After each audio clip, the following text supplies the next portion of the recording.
Nessa conversa a gente descobriu que de fato a água não vai acabar. Ufa! Mas a água tá ficando cada vez mais cara e mais distante. E como é que a gente resolve isso, Flavião? Vamos pra conversa. Bora? Bora. Depois da vinheta.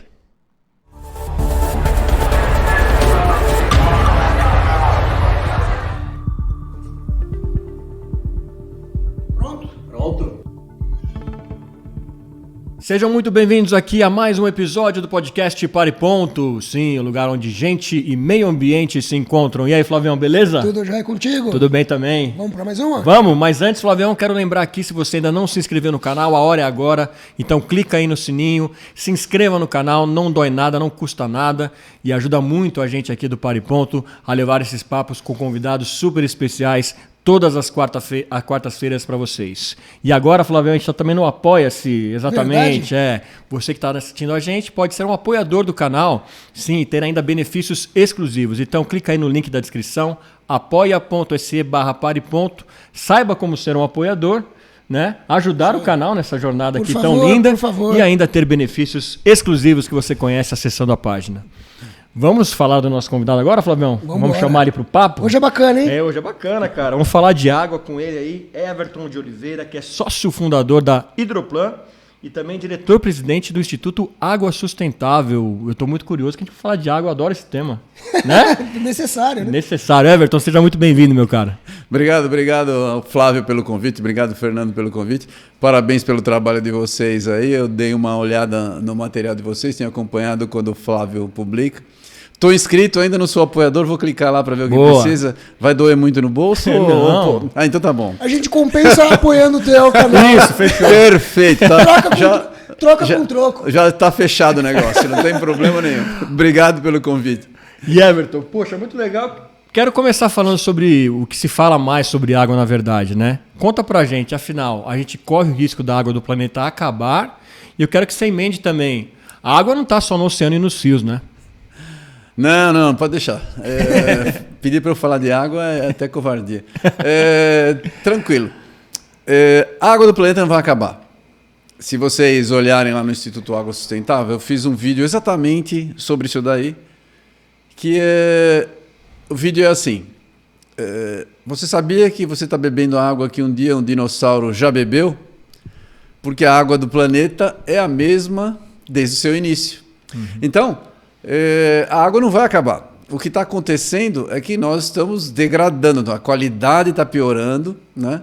E a água está sendo transferida de local. Então você vai ter menos água onde mais você precisa e menos qualidade onde você precisa de qualidade. Então a água não vai acabar nunca, ela é a mesma quantidade, a gente só está usando mal. Tá. Agora isso que você falou é bem interessante, né? A água que os dinossauros beberam, né? Depois você pode até explicar como que é o círculo da água aí para quem ainda não está familiarizado. E hoje, da onde vem, a gente que está aqui, vamos falar do grande centro, né, de São Paulo, da onde que vem a água que a gente bebe, por exemplo? Em São Paulo, bom, a cidade de São Paulo ela é uma cidade que está numa... Todo mundo compara São Paulo, por exemplo, o Rio Tietê é um rio contaminado, e compara com Londres, por exemplo. Sem lembrar que Londres está mais próximo da foz do rio Tamisa e São Paulo está no começo do rio Tietê. Então tem muito menos água para diluir, né? E a gente tem alguns outros problemas. Então, o que a gente tem? A gente tem uma dificuldade de quantidade de água para o tamanho da nossa população. Uhum. São Paulo está bem servida por água porque nós, digamos... É um plural exagerado, nós não participamos, mas as pessoas no passado já fizeram um trabalho muito grande de construção de barragens e represas.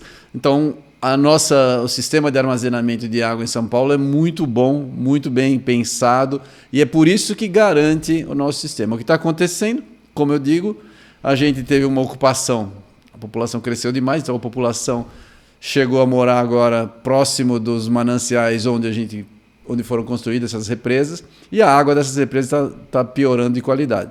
Então, o custo para o tratamento está aumentando. Uhum. E, claro, com as mudanças climáticas, a gente tem menos chuva, o armazenamento às vezes diminui. Nesse momento, a gente está com um bom armazenamento, mas a nossa situação em São Paulo é isso, é dependente do armazenamento que foi feito. Uma das coisas que a gente sempre fala, que é uma das coisas que eu defendo, que é a água subterrânea, A gente tem um bom uso de água subterrânea em São Paulo, com poços também. Mas o município em si de São Paulo ele não é um local tão bem servido de água subterrânea, assim como é o interior. No interior, várias cidades dependem quase que exclusivamente disso. Mas é daí que vem a nossa água. Olha então só. cuide bem da água, né? Senão vai faltar. Antes de passar para o Flávio, que é especialista, deixa os caras que estão Especialista aprendendo. é o Everton, né? Não, também. Por isso que eu estou aqui aprendendo, né? Deixa eu ter uma aula aqui para conseguir minimamente conversar com vocês. A água subterrânea, ela sempre esteve lá, sempre existiu no planeta Terra desde o seu surgimento? Ou como que funciona esse ciclo, assim? Para quem não está familiarizado como eu e tantos outros que estão ouvindo. Deixa eu só complementar. Claro, Flávio, bem-vindo. E como é que é a água subterrânea? É um rio subterrâneo? Boa pergunta. Não. A maior parte... Um rio subterrâneo existe quando a gente pensa numa caverna, por exemplo. Uma caverna é um buraco, um espaço grande, vazio, e pode ter um rio subterrâneo. Mas a maior parte da água subterrânea, 99% da água subterrânea do mundo, ela está nos poros ou ela está entre fraturas, em espaços, preenchendo espaços das rochas. Tá? Então, você fura... Você não vai ver um rio, você vai furar e você vai chegar num lugar que tem água, mas ela está nos poros. O que acontece? Quando você faz um poço, é isso que confunde a cabeça das pessoas. Você faz um poço, você tirou o material, vamos falar num termo simples, a terra dali, né? Você tirou o solo. Esse material, quando você tirou, a água que está nos poros do lado, ela infiltra para dentro do poço. Então você vê a água fisicamente livre ali. E ela está nos poros ao lado e ela entra nesse espaço livre. Por quê? Porque ela tem muito mais facilidade de andar e a água no poço, né? Porque o poço não tem material poroso para atrapalhar, ela vai para ali. Então a água sempre prefere andar pelo caminho mais fácil. A sua pergunta, Fernando, sobre o ciclo hidrológico é uma pergunta que eu gostaria de me estender depois. Tá. O ciclo hidrológico, basicamente, a gente tem a maior quantidade de água do planeta no mar. E o mar recebe uma quantidade imensa de sol e a água evapora. Ao evaporar, ela sobe, forma nuvens, né? E as nuvens depois voltam para a Terra sob a forma de chuva. Né? A gente vê chuva muito, mas as pessoas não conseguem imaginar. Vou dar uns números para vocês pensarem, para quem não pensa em água como eu o dia inteiro. Que assim... Se você já pensou, já comprou água e você vai carregar água, pesa muito.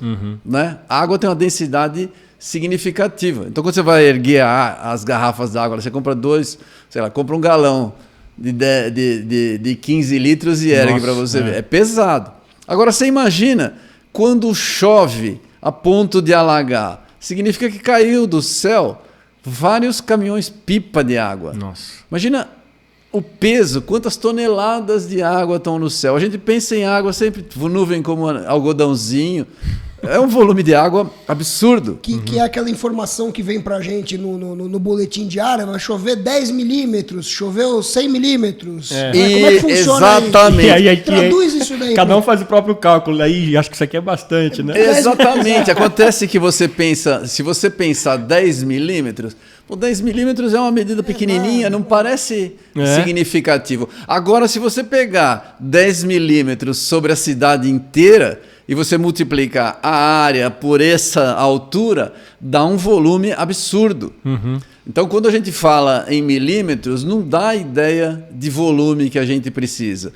Mas você consegue ver volume, porque grande parte da água, quando a gente pensa em uma cidade, por exemplo, no ciclo hidrológico, o que acontece numa cidade? A cidade tem toda a topografia dela, a água cai.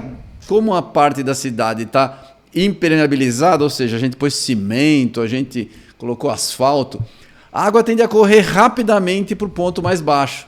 E esses pontos mais baixos, que são os rios, né? Eles extravasam e ocorrem os grandes alagamentos. Tá? Então, o que faltou no meu ciclo hidrológico? Faltou o conceito que eu acabei de falar da impermeabilização. Grande parte da água que chove, se você pegar uma extensão imensa, pensa uma área cultivada, por exemplo, que é as áreas onde o solo está exposto ou coberto por vegetação, são as mais extensas do planeta. Parte da água que chove, ela se infiltra. Grande parte da água se infiltra. e ela vai se filtrando lentamente para baixo, continua descendo, descendo, até o ponto onde ela não desce mais. E esse ponto é o tal do lençol freático. Por que ela não desce mais? Porque ali já está cheio d'água. É igual um copo d'água. Você vai pondo água no copo, quando ela chegar na quantidade d'água, dali ela só pode subir, porque ela está enchendo. É a mesma coisa com o que a gente chama de aquíferos. Então, hoje, as pessoas não enxergam, porque o aquífero está lá embaixo, né? Não enxergam e também não tem consciência, porque a gente não enxerga. Mas 98,5% de toda a água doce do nosso planeta é subterrânea. Caramba. 98%. Coisa pra caramba. É o que explica. É o que explica. Então, eu sempre tenho um número interessante para as pessoas verem. Por que um rio anda quando não chove? Tem água no rio quando não chove. Não está chovendo, mas a água está vindo. É porque por baixo do rio está chegando água. A água subterrânea está alimentando ali aquele rio. O exemplo é bem simples. Eu sempre explico, o professor adora dar aula, né? Fernando, pensa bem, se você tem 2 encostas aqui e um rio passando bem no meio. Todo mundo já viu essa foto desse vale bonito. Imagina que a água chove aqui, chove nas 2 encostas. Parte da água infiltra. Ela infiltra, e ela vai chegar num ponto. Se fizer um poço aqui nessa encosta, você vai achar água numa determinada profundidade que está mais alta que o rio. A mesma coisa aqui. Então, dos 2 lados você vai fazer poço, você vai fazendo poço, conforme você vai chegando próximo do rio, a água vai ficando, o nível da água no teu poço ficando próximo da água do rio. Entendi. Ora, como a água vai de um lugar mais alto para um lugar mais baixo, dos 2 lados a água começa a correr para onde? Água subterrânea. Para o rio. Lá embaixo do rio ela se encontra, não tem para onde ir, para onde ela vai? Para cima. Para cima, e ela aparece no rio. É assim que funciona. Simples assim. Muito legal. Então a gente tem uma quantidade enorme de água, e quando a pessoa pensa que ela está tirando água só do rio, ela está também tirando água subterrânea. Né? A vantagem de tirar do teu poço é que o meio poroso filtra, então já vem a água mais limpa para você. Mas ela vai terminar um dia lá no rio. É isso. Muito legal. Ó, vou ficar bom nisso, hein, cara? Vai aprender. Melhor, sempre melhor. Por isso que eu sou professor água, para falar disso. Então, puxa vida, tem tanto assunto pra gente conversar aqui, gente. Eu conheço o Everton desde 1996, então... Olha só. Exato, faz tempo. Eu era uma criança. Aquela época a gente era jovem de corpo e mente, agora só Sim. de mente. A gente mente, Exato, bastante. Então você imagina a quantidade de assunto nesse sentido que vou ter muita coisa pra falar. Então, deixa eu aproveitar então o gancho. Então você falou aquela hora que a gente bebe a mesma água que os dinossauros beberam. Isso. Então eu acho que é um conceito interessante para a gente trazer aqui para as pessoas que nos assistem. Então você fala que a água infiltra, a gente não está tomando a mesma água do rio, né? Essa água dos dinossauros está onde? Quanto esse reservatório de 98% da água do planeta aí, demora quanto tempo para andar? Demora. É protegido? Como é que funciona isso? Ela demora a água subterrânea, né? Essa água. Na verdade, a água que o dinossauro bebeu pode estar em qualquer lugar, porque. Exato. Né? Porque é a mesma água. Porque é a mesma água. Ela pode estar no mar, pode estar subterrânea, é a mesma água. O problema é que nos aquíferos, né? Que é o aquífero nada mais eu procuro fazer as pessoas pensarem no aquífero como a caixa d'água do planeta. Tá. É o reservatório do planeta. Então, você usa muito água do planeta, você está tirando água desses reservatórios. Ela está mais protegida do que a água do rio, porque a água do rio, se você joga um contaminante para o rio, imediatamente você atingiu essa água. Lá não, na água subterrânea, como ela anda lentamente, e a água subterrânea, lentamente, para vocês terem uma ideia, as velocidades típicas de água subterrânea é 1 metro por dia, quando a água é muito rápida, é 1 metro por ano. Nossa. Ou menos que isso ainda. Então ela anda muito lentamente. Então, se eu jogar uma contaminação aqui no aquífero, ela pode demorar 1 mês para chegar onde vocês estão, que vocês estão próximos de mim. Tá? Então é um negócio que demora para se dispersar, né, essa contaminação. Por outro lado, ela também demora para ser retirada dali, se você quiser limpar aquele local, remediar, que é como nós chamamos. Ela tem essa vantagem de demorar para dispersar, mas ela também demora muito para ser remediada. Então é um custo alto quando a gente contamina uma área e essa área passa a contaminar a água.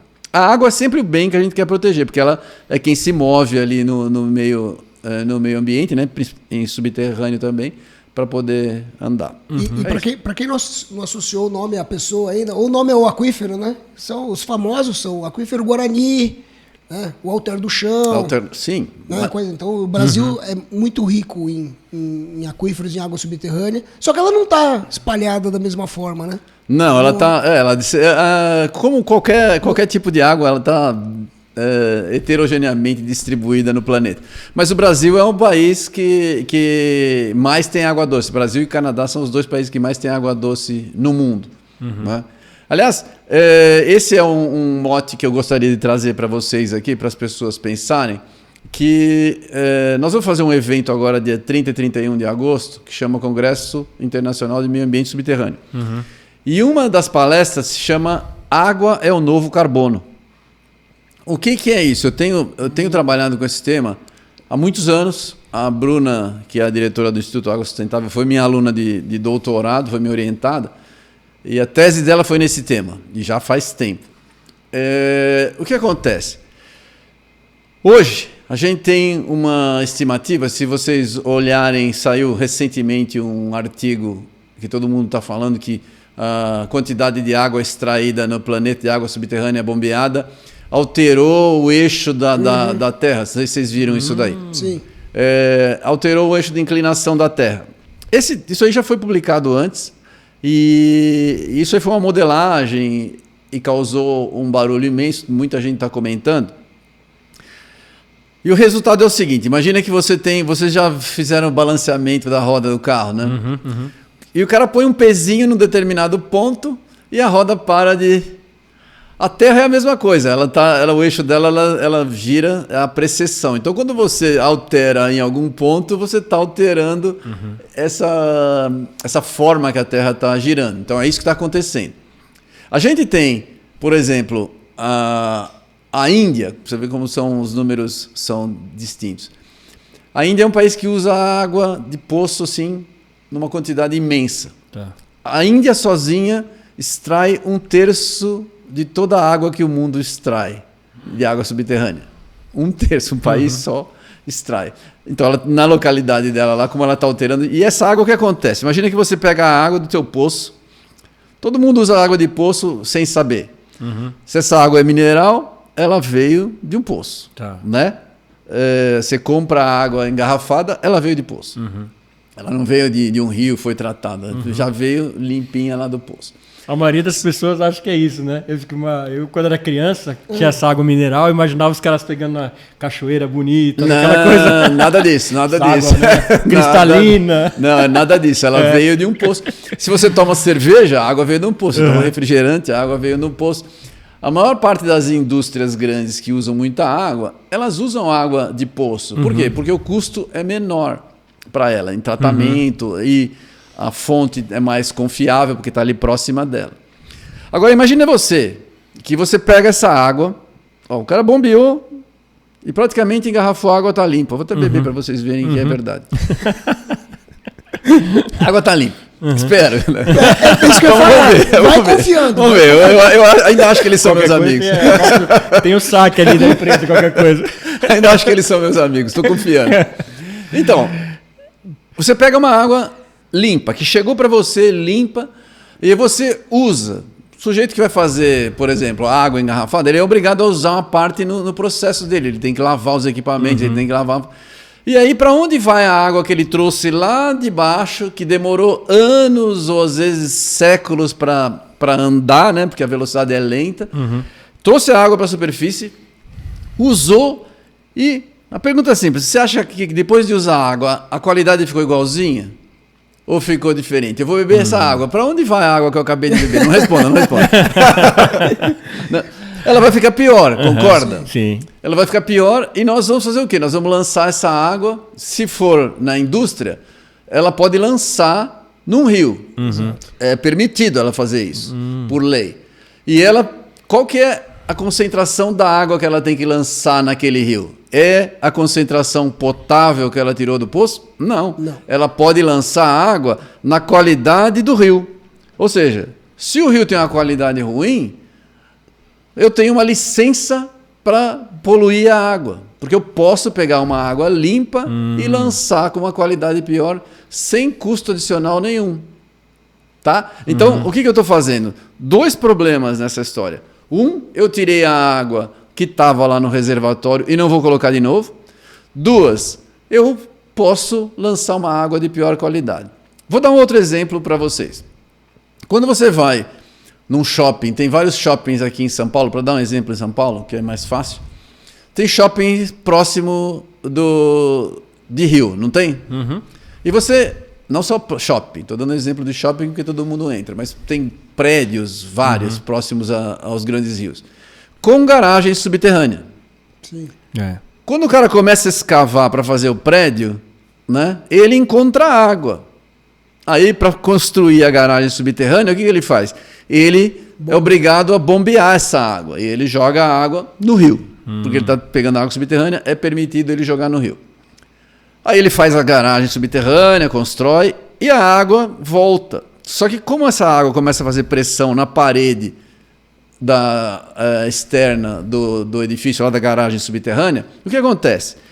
Embaixo do subsolo da garagem mais baixa, você coloca um sistema de drenagem para captar essa água e você bombeia a água e fica lançando continuamente no rio. Então, toda a garagem subterrânea funciona como um grande poço, que você continua bombeando e lançando. Agora, a pergunta mais simples, de novo, voltando para o nosso caso da aguinha aqui. Ainda que a água da garagem subterrânea não desce para beber, ela é mais limpa do que a água do rio. Certo. Se você dá uma olhada no Pinheiros, o Pinheiros até melhorou, mas mesmo assim, a água está mais limpa, mesmo porque ela já sai transparente, porque é um meio poroso, filtra. E você então está lançando a água diretamente num rio e você está piorando a qualidade daquela água. O argumento é, tudo bem, mas essa água aí ele já estava perto do rio, é água subterrânea, ela já ia chegar no rio. É verdade, você só está acelerando o processo. Nesse processo de aceleração de uso de água e trazer para a superfície, tem um problema que as pessoas não enxergam. Você manda a água mais rapidamente para onde? Se toda a água vai para rio, todo o rio corre para onde? Mar. Todo o rio corre para o mar. Você aumenta o nível dos oceanos. Aproximadamente 1/4 da elevação dos oceanos não é degelo, não é climático, Cara, é transferência de água dos continentes. Eu publiquei um artigo no Estadão que chama Estamos secando os continentes, porque a gente está tirando a água daqui e mandando mais rapidamente para o mar. Então a gente tem que fazer, por isso que eu falei da história da água é o novo carbono. Nós temos que ter uma consciência de que se nós não voltarmos a água para os aquíferos, para os nossos reservatórios de água dos continentes, não vai ter água. Não vai ter água. Então, vários países, se você pega, eu citei a Índia como exemplo, a Índia, como você está usando demais água subterrânea e está rebaixando, aliás, vai ter, eu estou trazendo um palestrante que chama Arjun, tem um vídeo que eu recomendo que vocês procurem no YouTube, é Arjun Swaminathan, acho que é alguma coisa assim, nome índio eu não entendo, indiano. Isso. Desculpa a ignorância aqui. O negócio é água. Então, ele fez um vídeo impressionante na Índia, porque os poços estão secando. O sujeito paga uma grana para construir um poço e começa a usar, e o poço seca, ele não tem dinheiro para pagar a dívida dele, ele se suicida. Tem uma média de um suicídio a cada 30 minutos na Índia de fazendeiros que ficaram sem água. Caramba! É absurdo, é muito alto. Então, a gente tem hoje na Índia vários lugares, vários projetos de captação e construção de poços grandes para infiltrar a água para recarregar os aquíferos, para encher a caixa d'água lá de baixo que está ficando sem. A gente tem isso na Califórnia. A Califórnia está com um problema seríssimo de falta d'água, então você tem projetos. E a água é tratada, limpa, ela é injetada limpa, potável no aquífero. Por quê? Porque se você injetar água suja, você entope os poros e a água não anda. Você tem que guardar a água limpa. E também não faz sentido você guardar uma água poluída para usar no futuro, mesmo assim. Então você tem tratamento de água e injeção. E essa é a proposta que eu falei lá no começo do trabalho que eu fiz com a Bruna, minha aluna, e que a gente está tentando fazer e que hoje no mundo está começando a pegar. Eu sou professor água, mas eu trabalho com algumas outras coisas também. Eu trabalho com, por exemplo, captura e armazenamento de carbono, de CO2. Você hoje tira CO2 da atmosfera, trata o CO2, porque você tem um nível de pureza altíssimo para você poder retirar da atmosfera, custa caro, muito caro o tratamento. E aí você injeta o CO2, você comprime o CO2, liquefaz, e tem que injetar abaixo de 800 metros de profundidade, porque nessa profundidade já tem pressão suficiente para manter na forma líquida. Você injeta e você armazena o CO2 para tirá-lo da atmosfera. Esse processo todo custa uma fortuna, mas já está precificado. A tonelada de CO2 que você tira da atmosfera tem preço e você consegue pagar. E nós estamos falando de milhões de dólares para você construir um sistema de injeção. E se paga. Por que a gente não consegue fazer uma forma de pagar também para a gente armazenar água? Para a gente tirar a água poluída, a gente tratar e a gente armazenar, porque nós vamos precisar. Então, o caminho vai ser a criação de um mercado de água, mercado de água que eu digo, de crédito hídrico, né? De crédito de água, assim como tem crédito de carbono. Então, por exemplo, eu consigo num lugar lá, eu tenho uma área que é boa para eu conseguir guardar água. Por exemplo, todo mundo usa a água do aquífero Guarani, mas ele precisa ser recarregado. Ele é um reservatório que precisa ser recarregado. E não é todo lugar que eu consigo recarregar. Então, tem lugares que é mais próximo, que a gente chama das áreas de recarga do aquífero, onde a gente consegue. Então, se eu fizer uma fazenda de recarga, eu trato água e guardo no aquífero Guarani, hoje eu seria um louco, porque ninguém paga por isso. Mas, se nós tivermos um mercado de crédito, alguém vai pagar e a gente vai passar a ter, então, uma forma econômica de melhorar a qualidade da água do planeta. Isso já está sendo discutido, ainda não tem forma, a água é mais difícil de fazer do que CO2, né? Mas está encaminhado. Então, eu digo sempre isso para as pessoas que gostam de água e que estão começando a pensar em trabalhar com água, ou aqueles que já trabalham, já começa a pensar no assunto, porque isso vai virar verdade. Funcionaria num paralelo como aquele incentivo ou como os créditos que se dá a pessoas ou empresas que preservam áreas vegetadas ou revegetam ou recuperam áreas para crédito de carbono, funcionaria da mesma forma para o crédito de água. Exatamente, essa é a ideia. E no final das contas, se você for pensar, as áreas revegetadas podem funcionar para as duas frentes. Para as duas coisas, exatamente. Ainda, é claro, a área revegetada, dependendo da situação, ela tira a água da natureza. Mas aí é só uma questão da gente fazer as regras, porque ela tira, mas quando ela lança para a atmosfera, ela lança água limpa. Ela devolve água limpa, então não tá causando um problema. Então, não é 100%, você precisa fazer o balanço da água que você capta e a água que você lança. Exatamente, mas que convenhamos, isso aí é hidrologia básica, né? Não é algo que não dá para ser feito. Então, os cálculos e toda a ciência para isso já existe. O Flávio trabalha com água, sabe bem disso daí. A gente tem como calcular tudo isso daí. A gente só não tem as ferramentas econômicas para isso e a gente não tem o mindset do mundo para topar pagar por essa transformação econômica que vai ter que ter.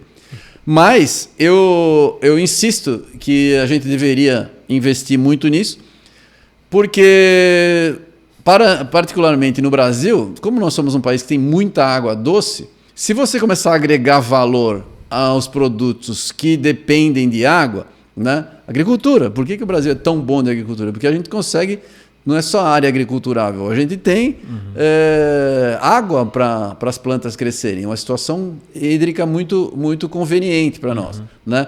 Então, se a gente tem um valor agregado por causa da água, nós vamos trazer dinheiro. É isso, nós vamos vender um produto com mais valor, porque a água vai ter valor e vai trazer recursos para o país. Então vale muito a pena. Eu falo a mesma coisa com CO2 para a gente, por exemplo, se a gente fizer com pessoal de produz etanol, que no Brasil a gente tem que trabalhar com etanol ao invés de carro elétrico. Não vejo lógica em todo mundo mudar para carro elétrico. Mas se você pega etanol, o etanol já sai praticamente na fermentação e na produção com CO2 puro. Então, se a gente fizer a captura e o armazenamento desse CO2, esse CO2, nós vamos ter o etanol brasileiro vai ter pegada de carbono negativa. Vai ter um valor excepcional. Então, a projeção de valor, se tiver esse investimento, é que a tonelada, que as empresas, as usinas de etanol, consigam ganhar mais dinheiro com CO2 do que com o próprio etanol. Então, é um mercado interessante. Se no de água nós mexermos nesse sentido, nós também temos uma... E, claro, é uma alteração do bem, porque nós vamos trabalhar para cuidar da água, né? Bem interessante isso, e a água está tão presente no nosso dia a dia, desde que a gente se dá por gente, que às vezes a gente não tem essa valoração da água e da importância, né? Verdade. Tanto que a gente está falando na sustentabilidade da água aqui, mas é um tema que tem muito negacionismo também, né? Então muitos falam assim, mas nunca vai ter problema de água, muito por conta dos oceanos, olha quanto tem de geleira. Só queria que você explicasse para a gente que não é tão simples você... tornar útil uma água salgada, uma água de geleira. Explica pra gente qual que seria a complexidade de transformar isso numa água potável e também no preço disso, que é muito caro, né? Obrigado pela pergunta. Muito se fala em dessalinização. Fala, claro. Acho que vai ajudar no teu raciocínio, porque assim, conectando o teu ponto... Com a matéria que você escreveu para o Estado de São Paulo, o título da matéria é Estamos Secando os Continentes. Isso. Que, na verdade, eu acho que é essa ligação importante. Porque você está tirando a água... requer ele pegar de volta. Não, exato. Mas é isso mesmo. Você está tirando a água subterrânea, que é essa água limpa, mais protegida, etc., jogando para o rio, jogando para o mar, que ela vai ficar salinizada. Isso. E aí entra na tua questão. Então, aí acho que... É exatamente isso. Acontece que... quando a gente pensa em evaporação, o sol é a energia que trata a água. Trata a água, evapora e chove praticamente água limpa, né? Porque na evaporação os sais não vão junto. Pouca coisa. Então, a gente tem um processo natural, mas ele não é eficiente, porque ele tende a chover, né, próximo da costa. A gente vê aquela história dos rios aéreos, né? Sim. Que vem da Amazônia.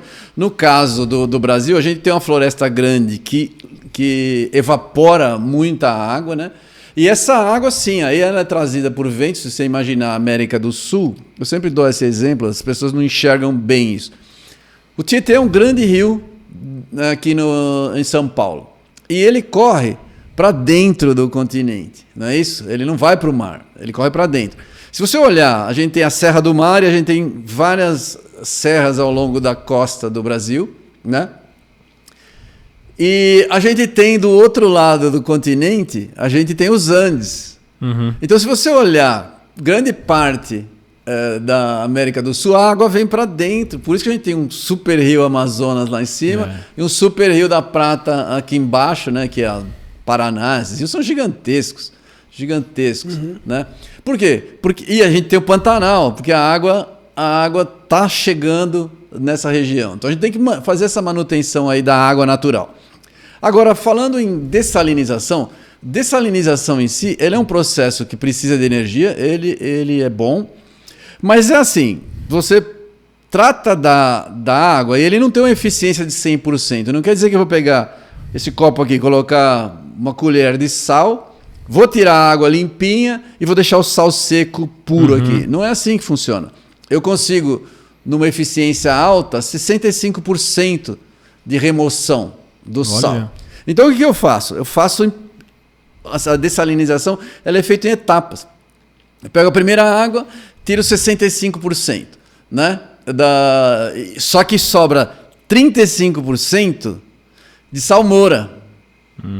Entendeu? Aí essa água que tem os 65%, se você imaginar a água média do mar, a gente para beber água, o limite de cloreto de sódio é 250 miligramas por litro. Tá. Né? E o mar tem 35 mil miligramas por litro. Então, quando você faz 65%, ainda sobra muito sal. Não dá para beber. Aí o que você faz? Você pega essa água, os 65%, e você retrata. Trata novamente, né? Para reduzir o que estava lá dentro, até chegar na potabilidade. Então você trata, então você tem vários estágios.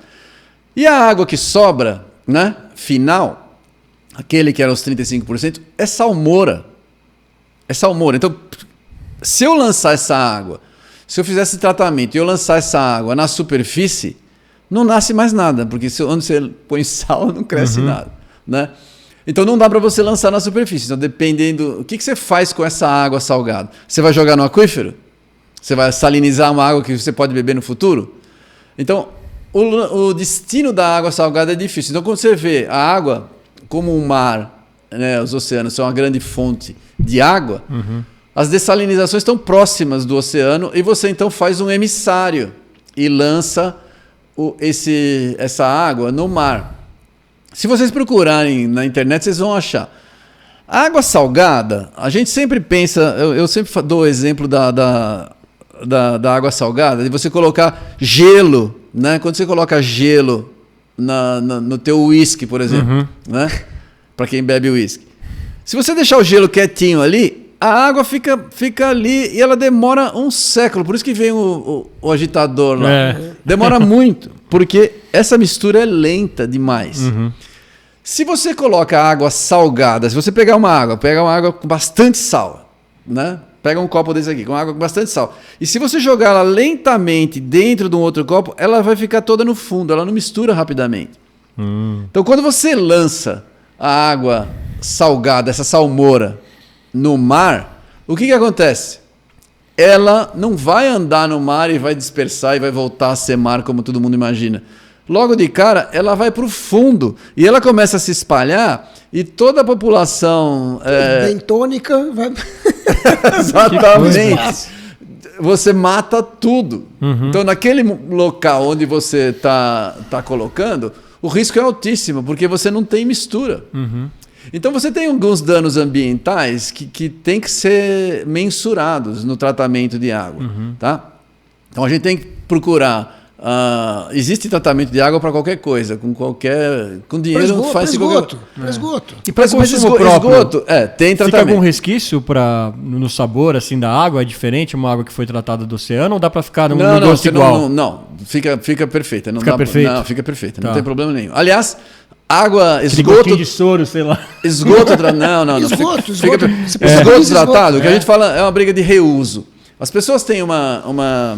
Eu entendo que psicologicamente é difícil. Imagina que você pegue a água do teu banheiro, você trata e você bebe a água que você fez as suas necessidades lá. Só de pensar já dá nojo, né? Eu entendo que tem uma barreira psicológica imensa para a gente passar por isso. Mas... Não, a gente bebe água. É uma barreira psicológica pensando do teu banheiro, pensando do banheiro dos outros. Então é muito pior. Exatamente. Só que a gente já bebe isso. Pensa bem, a represa de Guarapiranga, que está um absurdo, completamente cheia de plantas, né, de algas. De alga. Por quê? Porque hoje você teve uma invasão enorme das áreas lá, né, de preservação. As pessoas lançam o esgoto direto na represa. Esgoto é matéria orgânica, né? Você tem matéria orgânica, as algas adoram, serve de adubo, cresce rapidamente. É isso que está acontecendo. E é essa água que é captada e distribuída para a população de São Paulo. Ou seja, está mais diluído, mas você está bebendo. Eu sempre dou. Imagina que você pega, eu dou um exemplo para assustar as pessoas. Pega no liquidificador, joga lá um cocôzinho, um xixizinho, põe bastante água e bate no liquidificador. É isso aí que você está lançando. Isso é esgoto. Esgoto é um nome chique para suquinho de merda xixi. É exatamente isso. Tá. Então, a gente tem que ter uma preocupação real com as coisas, trazer a verdade para próxima da gente. Então, o que está sendo lançado quando não é tratado, está lançando xixi e cocô direto na água que nós vamos beber. E a gente bebe. A gente não aqui, porque no lugar que a gente está, a represa é outra. Mas certamente Mas chega também. Chega também. Então, essa história de tratamento, dá para tratar e a água fica perfeita, não tem problema. Tá? O problema é outro, eu posso conversar a noite inteira com vocês aqui, o dia inteiro. Não, então agora só uma última dúvida nisso, porque acho que recentemente, de tempos em tempos, até o governo do estado faz umas campanhas dizendo que a água é boa, que você pode inclusive tomar ela da torneira, da sua casa e tal. Dá para acreditar nisso ou não? Olha, dá para acreditar. Dá para acreditar. Muita gente... Eu bebo água da torneira. Acredite se quiser. Eu bebo água da torneira. Você começou esse episódio dizendo que a gente mente, né? Não, mas no meu caso é verdade. Eu tenho um filtrozinho lá, mas eu bebo água. Mas com filtro. Porque, mas tipo, o filtro... assim, tipo, se eu tô com sede à noite, eu posso lá abrir a torneira da pia do banheiro, tomar água que... Pode, você pode morrer, claro. Você não vai morrer, não. Pode ficar tranquilo. Pode beber sem problema. Tá. A maior parte da população bebe água da torneira diretamente. É para isso que ela está sendo distribuída. Entendi. Então, pode beber. Não tem problema de beber água da torneira. Tá? O que acontece é o seguinte. Existe... O problema não está no psicológico do suquinho de cocô e xixi na água, não. Não é isso. O que tem é o seguinte. A gente tem um sistema de tratamento no Brasil que ele não é completo. O que acontece? Existem contaminantes na água e que o limite de potabilidade, eu falei do 250 miligramas do sal, né, do cloreto de sódio, mas existem contaminantes que são, por exemplo, cancerígenos, né, cuja concentração máxima aceitável é muito, muito mais baixa. Né, 1000 vezes mais baixa do que essa, mais que isso até. Né, e isso não necessariamente é tratado nos sistemas de tratamento de água. Entendi. Tá? Não é tratado, não é nem medido. Então, não dá para saber se você tem alguns desses contaminantes na água. Entendi. Mas também não dá para saber nessa água aqui. É muito menos provável que essa aqui tenha, porque se ela veio de um poço profundo, uma contaminação de compostos orgânicos, que em geral são esses que causam problema, é mais difícil porque o composto orgânico, ele em geral, ele é antrópico, foi o homem que criou, né, e que colocou lá. E nessas profundidades maiores de onde a água veio, demora muito mais tempo para ele chegar. Não quer dizer que não exista, mas é muito mais difícil de ter. Então, nesse ponto, existe essa segurança. Né? Uma insegurança menor. Boa. Quando tiver com preguiça de descer, então com acordar de pode madrugada, beber, eu vou tomar. Pode beber. Eu bebo. Eu tinha outra pergunta para te fazer, mas agora, como você entrou nessa questão da contaminação, eu não posso deixar passar. Claro, pode falar. O olhinho até brilhou. Não, eu não vou fazer, não tem jeito. Porque você, enfim, é um profissional renomado nessa área de contaminação de água subterrânea, fez doutorado fora do país, e, enfim, um dos primeiros a fazer, inclusive.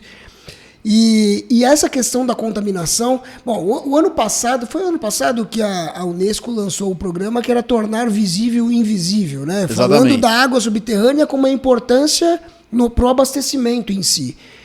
Se a água em si, que já tem essa importância para o abastecimento, já é pouco vista, a questão da contaminação, então, é muito menos observada, né? Verdade. E a gente trabalha nessa área há décadas. A gente tinha uma previsão de que a gente descobriria 20 mil, 30 mil, 40 mil áreas contaminadas só no estado de São Paulo, no Brasil nem se fala. A gente tem hoje no estado de São Paulo que 7 mil, um pouco menos de 7 mil áreas cadastradas. Verdade. No Brasil, bem menos do que isso. Não é tão importante a questão de áreas contaminadas. Primeiro, o que são áreas contaminadas, Everton? Tá. A gente não está olhando para essa questão como deveria olhar, ou está equacionada, é uma questão resolvida? Como é que funciona isso para a questão da água subterrânea? Longe disso. Não está equacionado, está muito longe disso. A gente tem... Como todas as coisas que a gente passa na vida, quando você começa a estudar, e quando você tem pouco conhecimento, a primeira reação que as pessoas têm é uma reação de certo medo e pânico, às vezes, né? E aí tem um exagero nas reações em relação a isso. Então, quando apareceu o problema de áreas contaminadas, existia um certo receio em relação a isso e as pessoas tinham uma previsão de que tudo seria estudado. O que aconteceu? Os valores envolvidos nos cuidados e na remediação de áreas contaminadas são valores elevados, porque você tem que fazer poço, tem gasto alto, análise química, né, para cuidar. Com isso veio as soluções intermediárias, que não são necessariamente você tornar o ambiente naturalmente limpo como ele era antes da contaminação. Uhum. E isso significa você admitir que você vai conviver com aquele problema, desde que aquilo não altere muito, que não gere um risco adicional para as pessoas. Então, o que se fez? Regras para se gastar menos e se gerenciar, é o nome que se deu, gerenciar as áreas contaminadas. De um modo geral, o que aconteceu é que no Brasil, como em vários outros locais, isso chegou muito rápido, muito antes da gente gastar dinheiro com remediação de verdade, né? Então a gente tem algumas áreas que são limpas. Se diz o gerenciamento. O gerenciamento chegou rapidamente, né? Que isso é bom, a gente importa as coisas, as boas coisas. E muita coisa hoje, as pessoas tendem a conviver achando que não é um problema tão grande. Uhum. E esse é um dos receios que eu tenho. Eu acho não. O problema de você estudar é você saber o tamanho das consequências que você está gerando. Então, quando faz uma remediação, e as pessoas tendem a achar que a remediação, você deixar a remediação lá, ela é um problema menor, ela pode ser, mas ela pode não ser. Por quê? Porque tem contaminações, principalmente remediação, que você deixa para as gerações futuras. Uhum. Você deixa. Ninguém vai garantir, como a contaminação pode ficar lá por centenas de anos, dependendo do tipo de contaminante, você não garante que aquele local não vai ser mudado, não vai ser usado diferentemente. Então, o que você fez? Eu hoje não pago, mas alguém lá na frente vai ter que pagar e, eventualmente, ele não paga e ele não sabe e as coisas vão ficando. Esse é um receio que eu tenho, que eu já vi isso acontecer em vários lugares, né? As pessoas convivem e não sabem direito que tem a contaminação. Então, eu acho que carece, sim, no Brasil, muito mais avaliação de áreas contaminadas, muito mais. As pessoas precisam ir atrás disso. Os órgãos ambientais precisam exigir que todas as áreas sejam avaliadas de fato, né? O problema é que quando começa a exigir, fica um monte de processo no órgão ambiental, o órgão ambiental não tem gente para avaliar e a novela anda. Mas eu acho que cabe, sim, muito mais remediação. Acho que cabe dentro do processo que a gente está pensando de água, de valoração do crédito de água, porque se você vai deixar uma água que potencialmente perdeu o valor, essa água teria que ser compensada de alguma forma. Mas essa compensação tem que ser uma compensação calculada e que seja de acordo para que ela não crie problemas econômicos inviáveis, né? Ela tem que ser alguma coisa aceitável, mas precisa sim ser pensada nessa direção. Porque se eu trato a água para melhorar o planeta, não é justo que alguém largue a água lá para o planeta ficar piorado, né? Naturalmente. Então, essas coisas vão ter que ser repensadas. O mundo é assim, né? A gente tem uma situação hoje, amanhã ela é outra. A gente tem que ir repensando à medida que as coisas andam. Mas eu concordo que a gente precisa de mais remediação, precisa de mais investigação. Eu não estou defendendo só porque é minha área, não. A gente precisa para qualquer tipo de água. Superficial também a gente precisa de melhor qualidade, qualquer água. E já teve algum tipo de pesquisa ou estudo de potenciais riscos ou possíveis doenças que podem acometer as pessoas a partir de um consumo de uma água contaminada? Se é algo para agora, se é algo que pode pegar gerações, como a gente vê outros tipos de contaminação, por exemplo? Tem um monte. Assiste o filme Erin Brockovich, que tem lá o caso do cromo, né, que gera câncer. A gente tem sim, tem. É mesmo. E tem incidência, tem regiões com um determinado tipo de contaminação que tem incidência de doença. Então, isso é uma área estudada pela saúde pública, tem muito isso publicado. Então, exemplos no mundo não faltam para essas coisas, o tipo de contaminação com o tipo de incidência. Um exemplo conhecido é flúor. Flúor causa fluorose, né? Então tem muita gente, fluorose, a gente, você põe flúor no dente, né? Parece que flúor é bom pra caramba. É bom em concentração baixinha, né? Uhum. Mas se você consumir flúor, ele vai deformando o seu corpo. Então você vê, tem regiões da Índia com excesso de flúor que tem um monte de gente deformada. Caramba. Mas assim, é impressionante. Vocês podem procurar na internet fluorose na Índia que vocês vão achar. Uhum. Não só isso. Tem arsênio, é um que também é muito espalhado, tem muita doença ligada a isso. Câncer de várias espécies, é difícil saber tudo. A gente tem agora os PFAS, né, que são os perfluoroalquil. Não, mas é bom a gente falar isso, que às vezes a pessoa só com pânico se conscientiza. Né? Não, mas tem muito problema associado a água contaminada, muito problema. As pessoas precisam saber. E nem precisa ser tão elaborado. Nitrato, né? Que é uma nitrato, que está ligado a saneamento básico. Nitrato, exatamente. Nitrato, talvez seja em extensão... Nitrato é o contaminante que mais tem, de longe, porque ele a urina gera nitrato, né? Então você é o contaminante que mais tem em água subterrânea. E ele é assim, a partir de uma determinada concentração, ele é praticamente perene, ele não vai degradar nunca. Por quê? Para o nitrato é NO3. Você tem que ter uma matéria orgânica para reduzir o local, reduzir o ambiente redox, né? Falando em química, para quem já viu um dia. Até arrepio aqui. Para ele virar nitrogênio. Quando ele vai entrando na água subterrânea em profundidade, você não tem mais matéria orgânica, não tem como transformar o nitrato em nitrogênio, e ele fica lá. Um dia você vai beber. Feliz da vida. Eu falei, é fácil, é só você pegar, faz esse exemplo aqui, não precisa mostrar, é só olhar a concentração de nitrato da água que a gente está bebendo. É só você olhar. Se ela tem nitrato é porque já chegou um xixizinho diluído nela de algum lugar. Ou não precisa ser só de urina, mas pode ser também de fertilizante que colocou nitrato. Devia ter trazido o uísque que ele falou também, não? O uísque é bom que mata o nitrato, entendeu? Exatamente. Dependendo da quantidade, mata o usuário também. Pelo menos a sensação, né? É mais divertido. Mas você falou do fazendo visível e invisível, só para aproveitar uma carona. A gente está com um projeto, a gente tem vários projetos, fazer uma propagandinha do Água Sustentável para vocês aqui, né? A gente tem um projeto que já está aprovado na Lei Rouanet, é de um livro fazendo visível e invisível. Chama Águas Subterrâneas, Histórias Invisíveis. Então a gente vai fazer histórias em vários países. As pessoas... eu sempre uso o exemplo da música Lata d'Água na Cabeça. O sujeito vai lá, pega água na África. A África tem uma história, vocês leram aquele livro, o Ébano, que é um livro daquele jornalista que ficou lá, que é um livro muito bom. E ele conta a revolução que foi o balde plástico na África, para o cara conseguir carregar água. Né? O cara vai no que eles chamam de water hole, que é o buraco de água, que nada mais é do que um poço. Né? Então ele vai lá num lugar para fazer uma captação de água e anda quilômetros e volta para casa, sem nem saber que ele está indo num lugar que é um acesso à água subterrânea.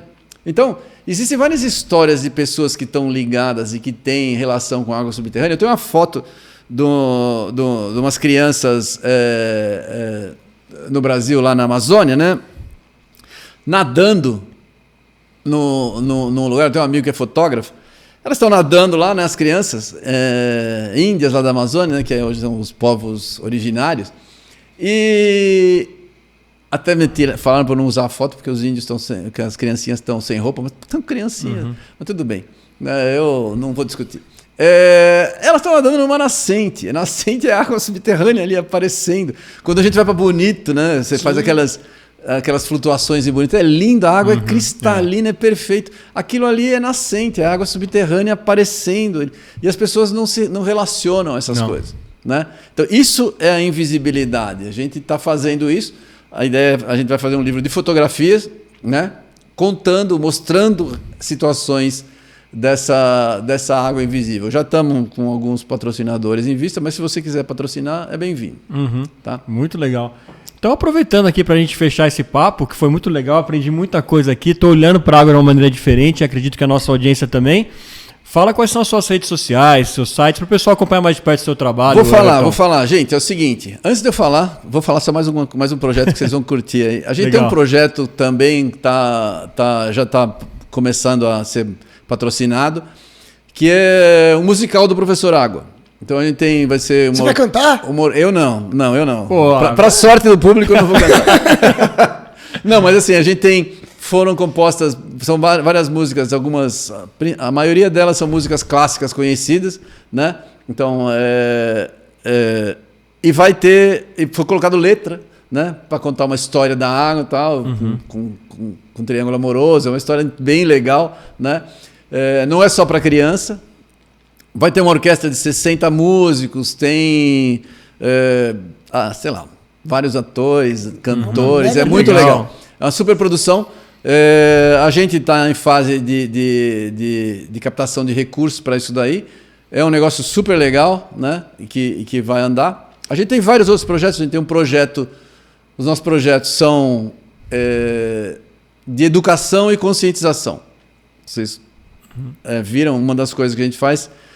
Não tem conscientização sem educação. Ninguém fica consciente sem estar educado para aquele assunto e para ter formação suficiente para conseguir receber bem o assunto e aí processar, né?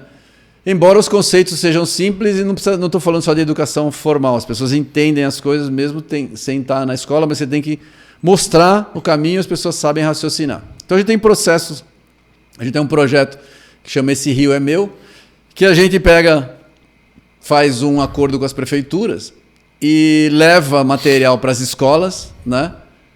Leva material para as escolas, treina os professores, mas são aulas de português, de matemática, todas envolvendo a água e o recurso hídrico ali próximo deles, para dar aquela sensação de pertencimento, de localização, né?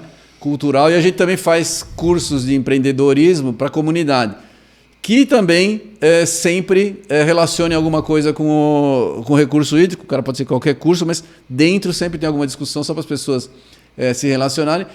E traz a comunidade para dentro da escola também. O avô conta que aquele rio era legal, assim. O cara não acredita que o rio é só um esgoto aberto ali e que um dia alguém pescou naquele local. E isso faz com que as pessoas, se preocupando, melhorem, porque eles não jogam mais lixo no rio, eles começam a cobrar para que as pessoas não joguem, começam a cuidar das margens. O rio melhora com o apoio da população. E com isso, também tem uma cobrança maior dos políticos, porque o político só faz o que ele é cobrado. O político gosta de apanhar. Se tiver voto, porque as pessoas estão exigindo, ele vai fazer. Então, ninguém exige água tratada no rio, a qualidade de vida ali, ninguém faz. Se exigir, faz. Então a gente tem que fazer uma conscientização para as coisas melhorarem. Então a gente tem projetos para isso. Já estamos em contato com o pessoal de Pernambuco, do Rio Grande do Sul, São Paulo tem, Rio de Janeiro, Minas Gerais, isso aí está andando. Então é um projeto. Vocês podem achar os vídeos do Professor Água, a gente tem alguns produtos lá, se vocês quiserem, a gente pode fazer com escola. A gente tem um que chama Professor Água Responde. Esses vídeos são conceitos de água, né? De 20 segundos, são super simples, né? Se vocês darem uma olhada lá, minhoca pode se afogar, tem coisas assim, né? E assim, as crianças perguntam, e aí eu explico rapidamente, né? Sem profundidade, jargão, nada. Em geral, a resposta é nesses 20 segundos.